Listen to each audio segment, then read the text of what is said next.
Hello बच्चों, चलिए प्रश्न को पढ़ते हैं और समझते हैं। सिद्ध कीजिए कि निम्नलिखित बिंदु संरेख के, और हमें तीन बिंदु दिए गए हैं।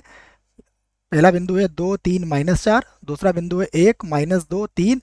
और तीसरा बिंदु है 3, 8 और -11। तो ये इसके निर्देशांक थे जो मैंने पढ़ के सुना दिए हैं आपको। सबसे पहले हम प्रश्न में मुख्य अवधारणा लिख लेते हैं। तो प्रश्न के लिए मुख्य अवधारणा, जिसकी सहायता से हम इस प्रश्न को हल करेंगे। मुख्य अवधारणा में हम सबसे पहले दो बिंदु लेंगे, उसकी सहायता से दिक् अनुपात कैसे ज्ञात किया जाता है उसे सीखेंगे। मान लीजिए बिंदु मेरे पास है पहला ए, x1, y1, z1, तथा बिंदु बी है जिसके निर्देशांक है x2, y2 और z2। तो तब तब रेखा रेखा ए बी के दिक् अनुपात,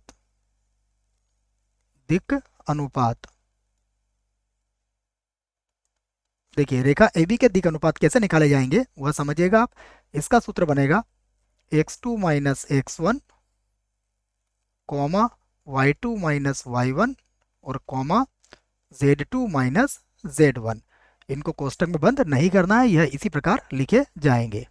आइए अब जो बिंदु दिए गए हैं उन बिंदुओं को भी हम ए, बी और सी मान लेते हैं। तो मैं इसी बात को यहाँ पर लिखूंगा, माना बिंदु ए हमारे पास है 2, 3 और -4। इसको मैंने बिंदु ए से व्यक्त कर दिया है। दूसरे बिंदु को हम बी नाम दे देते हैं, 1, -2 और 3। उसके बाद इसको बिंदु सी लिख देते हैं, ये होगा 3, 8 और -11। ये हमारे पास ए, बी, सी तीन बिंदु हो गए। अब हमें संरेख सिद्ध करना है, तो हम क्या करेंगे, पहले ए बी के दिक् अनुपात निकालेंगे। तो मैं लिख देता हूँ इस बात को। सबसे पहले हम निकालेंगे ए बी के दिक् अनुपात।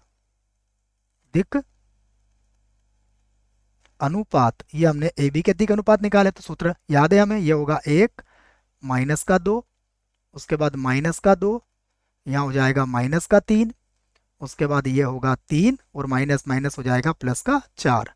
तो इसी बात को यहाँ लगा के ऐसा भी लिख सकते हैं, एक में से दो घटाएंगे तो -1, ये हो जाएगा -5 और 4 और 3 हो जाएगा 7। अब हम निकालेंगे BC के दिक् अनुपात। तो मैं लिख देता हूँ BC के दिक् अनुपात, यहाँ से यहीं लिख देते हैं BC के दिक्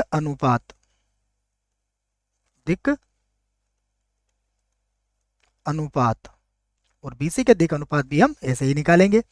देखिए BC के दिक् अनुपात में सबसे पहले होगा 3, -1, उसके बाद 8 और माइनस माइनस हो जाएगा +2, उसके बाद -11 और ये हो जाएगा -3।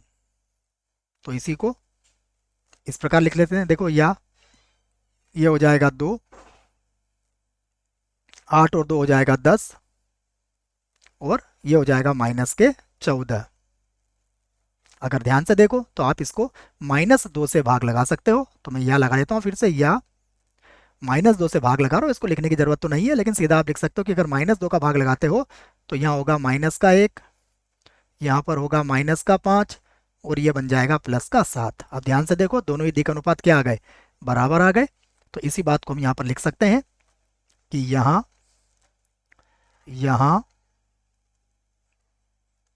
ए बी BC के दिक् अनुपात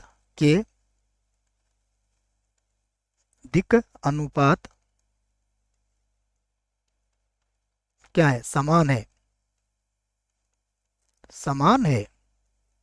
और साथ में बच्चों बिंदु बी क्या है, उभयनिष्ठ है। मैं BC अच्छे से लिख देता हूँ, ये BC है कि दिक् अनुपात समान है, बिंदु भी उभयनिष्ठ है। इसको लिखने की जरूरत नहीं है, लेकिन इस आधार पर हम क्या कहेंगे, अतः या इसलिए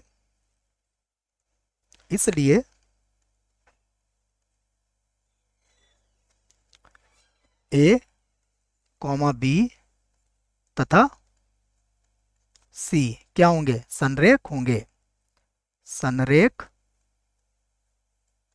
होंगे। तो ये हमने सिद्ध कर दिया है, जैसा कि हमसे प्रश्न में कहा गया था। बच्चों इस दिक् अनुपात को मैं एक बार ठीक लिख देता हूँ। ये दिक् अनुपात लिखा हुआ है, याद रखें आप। तो हमारा कथन सिद्ध हो चुका है कि ABC क्या है, संरेख है। आशा करता हूँ आपको इस प्रश्न का उत्तर समझ में आया होगा। धन्यवाद।